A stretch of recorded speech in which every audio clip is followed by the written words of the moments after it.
This is my grandpa reading. And this is Disney Pixar's COCO. Pepita and Dante to the rescue. In the little Mexican town of Santa Cecilia, the Rivera family was busy preparing for a big celebration called Dia de los Muertos, the Day of the Dead. They were honoring and remembering their ancestors by making an altar called an ofrenda. It held photographs, keepsakes, and food, everything that the Rivera ancestors had loved in life. The family hung beautiful paper banners called Pepe Picado around the room and arranged a path of marigold petals that would lead the spirits of the loved ones back home. For nearly a year, Miguel had been filling the house with music.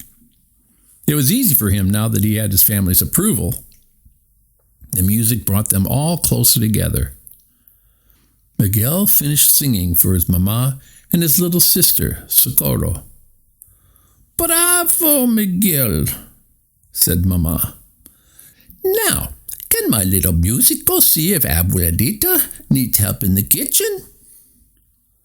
Miguel's stomach rumbled. "Sure, Mama," he said. As Miguel approached the kitchen, he noticed Dante and Pepita near the door. Abuelita enjoyed having Dante around more than she once had, but she had a strict no animal policy in the kitchen. "Come back a little later," Miguel whispered. "Abuelita will make us tamales." Dante wagged his tail, and Pepita meowed as they left.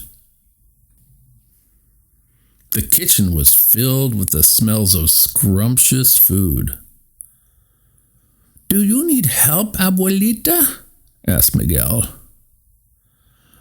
"I'm okay, mi hijo, but eat something," Abuelita said as she continued stirring. Abuelita was making the family's favorite dishes: pozole, pan de muerto, mole rojo, and much more. The food would be placed on the ofrenda as an offering for their loved ones who were no longer there. Miguel realized something. "Abuelita, what are you making for Papa Hector?"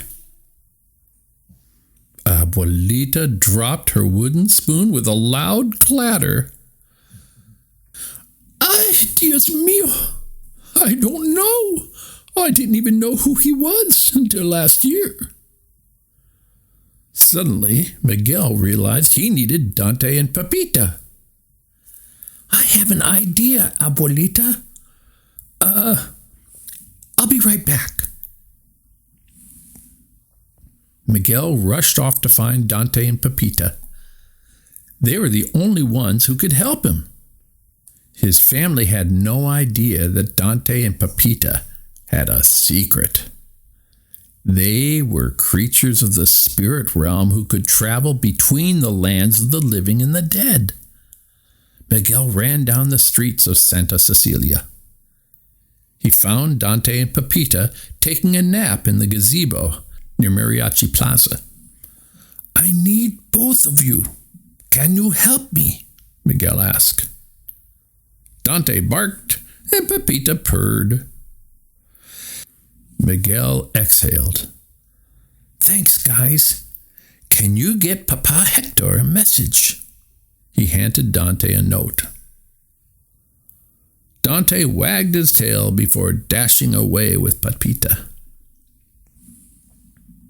Dante and Pepita dodged around the crowds in the cemetery and ran all the way to the Marigold Bridge, which could be seen only by visiting spirits. As soon as they reached the bridge, they magically glowed as they transformed. Pepita grew from a little alley cat to a mighty flying jaguar, while Dante sprouted a pair of wings.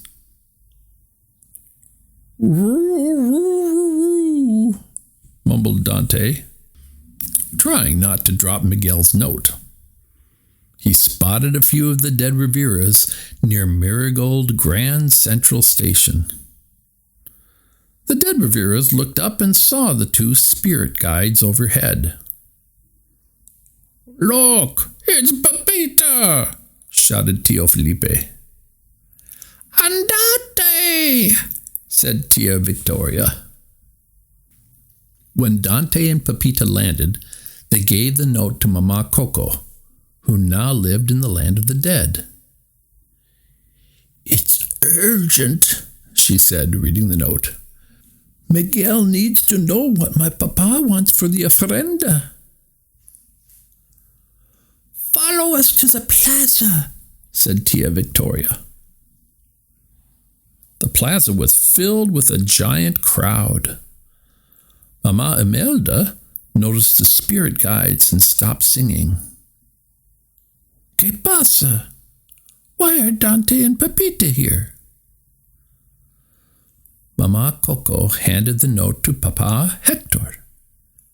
He was touched that Miguel was concerned about his first Dia de los Muertos. After he wrote down his favorite dishes, he gave the note back to Dante.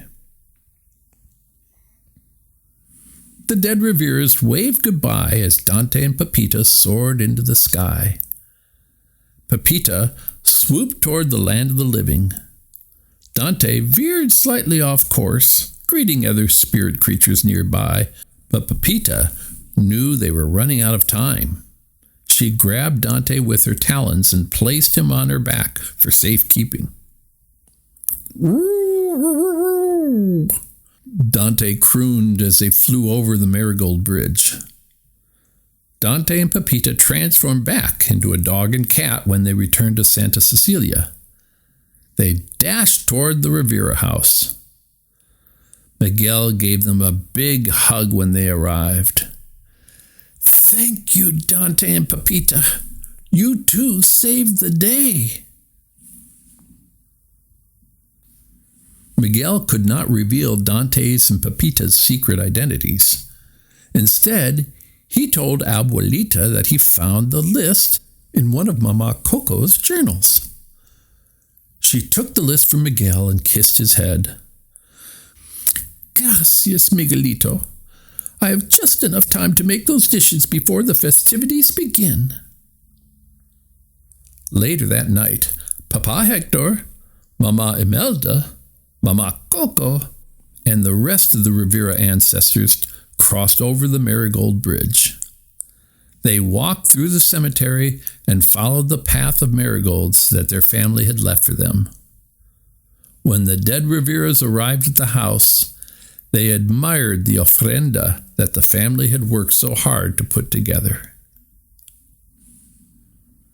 The whole Rivera family, both the living and the dead, enjoyed the celebration together. Even Dante and Pepita joined in on the festivities. Miguel strummed his guitar as Dante and Pepita enjoyed their well-deserved tamales.